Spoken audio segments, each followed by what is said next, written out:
Good morning, everyone, and welcome to Coffee and Conversation with Kristen. Today, I wanted to talk to you guys about another form of income that I get a lot of questions on, and that's rental income.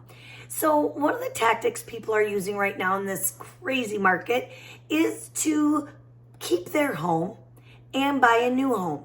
And then with the thought process of I'll start my investments now, right? So they want to keep their home, rent it out, and purchase a new home. It's a great option. It really could be an awesome option for you as far as passive income down the road.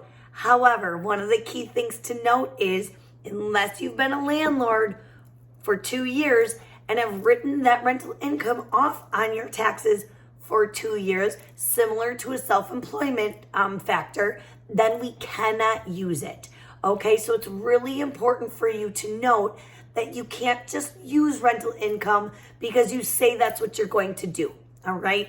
The reason for that is on the taxes, you'd be surprised the amount of leases I get that show $700, $800, $900 a month, maybe more.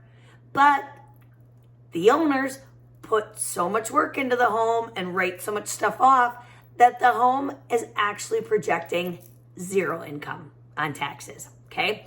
In prior videos, we've talked about self-employment where, yes, you may put more money in your pocket than you're reporting to the government to pay taxes on. However, if you're doing that, you don't get to use the greater of the two. In this case, it's a very similar situation. If you've written off all the income you're making, your true income is nothing. So that's the reason for getting the 2 years taxes instead of just going off the lease agreements, okay? So if you are thinking about purchasing another home and renting yours out, you absolutely can do that, but you have to qualify owning both homes and having that part of your debt to income ratio like any other liability, okay? So you can't, I know the hope is if I just rent this one out, I can offset it and buy a new one. And that theory sounds good. However, again, we do go off the tax returns on that. So you do have to have proof of those 2-year history, and you have to have proof that you actually are making an income on those properties in order to use them. So just a little food for thought there. Wanted to bring it to you because it is a question that I'm getting more and more because people are like, well, then I don't have a home sale contingency and I can make some money doing it. Again, good thoughts. As long as you qualify owning both homes without rental income, you can do it. If you don't, that might be another thing you want to think about.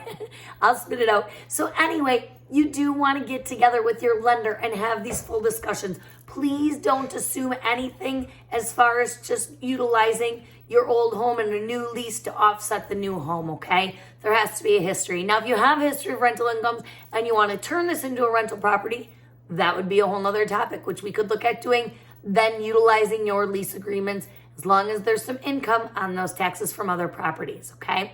Fannie and Freddie also do a certain amount of homes you can own, including your primary, before this becomes a business, all right? So you want to make sure you're within that category. It's typically somewhere between 8 and 10 homes, depending on what lender you're working with and which loan servicer you're working with. So you want to just double check that because each servicing could be a little bit different as far as what their guides are. So make sure you know that. Anything over that, it's considered a business and no longer a hobby, if you will. So any questions, drop your comments below. Give me a call. We can run a scenario. I'm happy to do so for you. Happy to give you a second opinion. That's what we're here for. My team and I are licensed throughout most of the Midwest now and would be humbled to help you with your new home purchase or figure out if we can utilize any rental income for you. Thank you so much for watching. Have a great day. Bye-bye.